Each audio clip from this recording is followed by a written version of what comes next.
What's up, guys? All right, so I was just listening to some tips. If you're a new barber, if you're in barbering school, you're in beauty school, you're a brand new hairdresser, what you should be doing and preparing for as soon as you're done. Hopefully you're new, you're right in the middle of beauty school, you just started beauty school. Hopefully you're thinking about going to beauty school or barbering school, and this is a new career. What my biggest tips right now would be is become obsessed. Become obsessed with it. Do your research. Find the greatest hair cutters.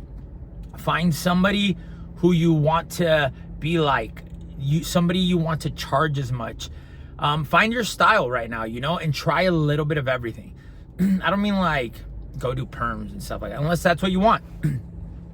Find your niche. I truly believe we do live in a world of niche, but it's also good to get dexterity in everything. Like, no joke, doing roller sets got me good at styling men's hair. Doing women's blowouts got me good at it.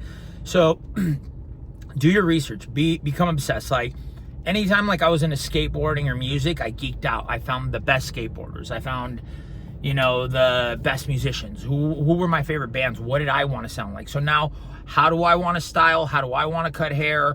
How much do I want to charge? Think of the whole thing, like just become obsessed with it, because your actions will show without you having to tell people. So my biggest thing is just also do as much as you can right now.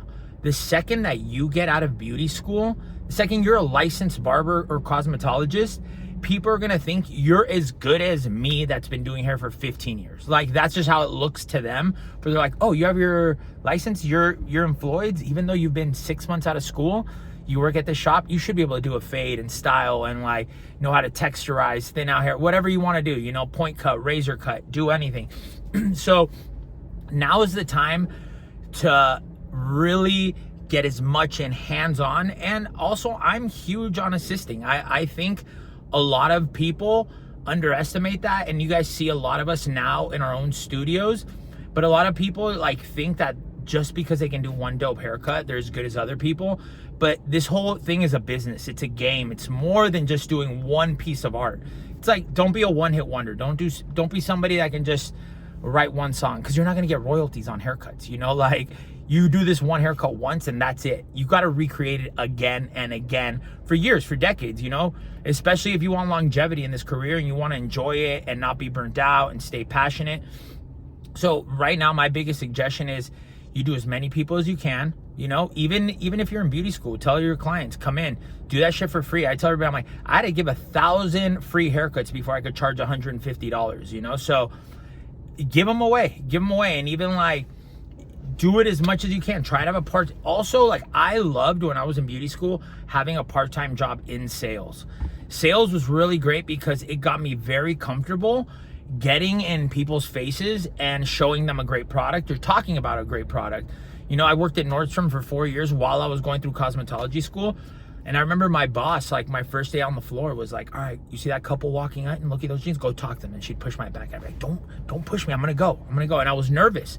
I see these people that were rich, that had money, that were going to drop a bunch of money. And I was like nervous to talk to them. Like, is this a good thing that I'm about to do?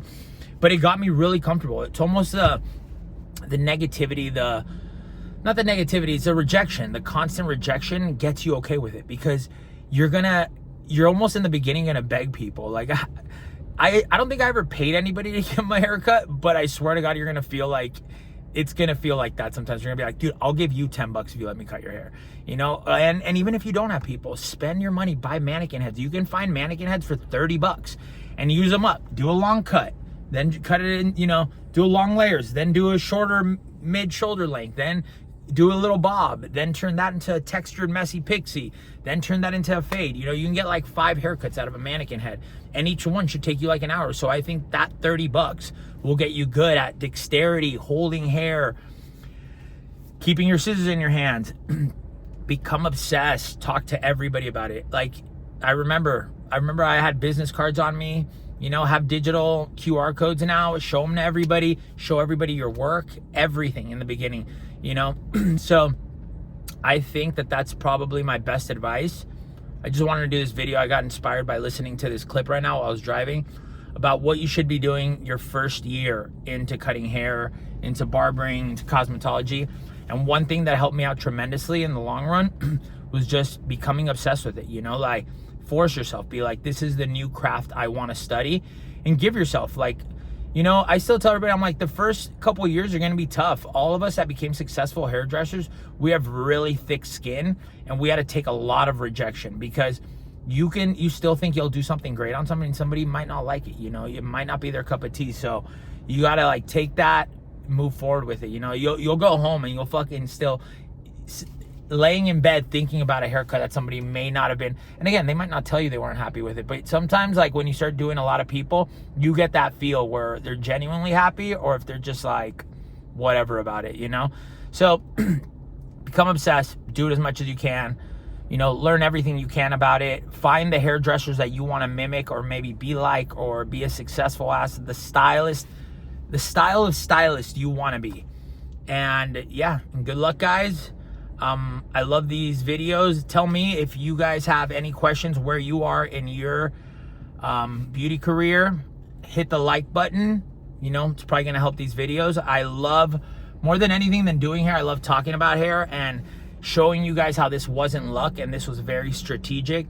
My mentor was Robert Cromians. Then it was Paul Mitchell and Vidal Sassoon. And kind of in that order, I found out of everybody. So I, from the get-go, had somebody that I was like trying to reach and be like. So hope this helped. Peace out, hair nerds.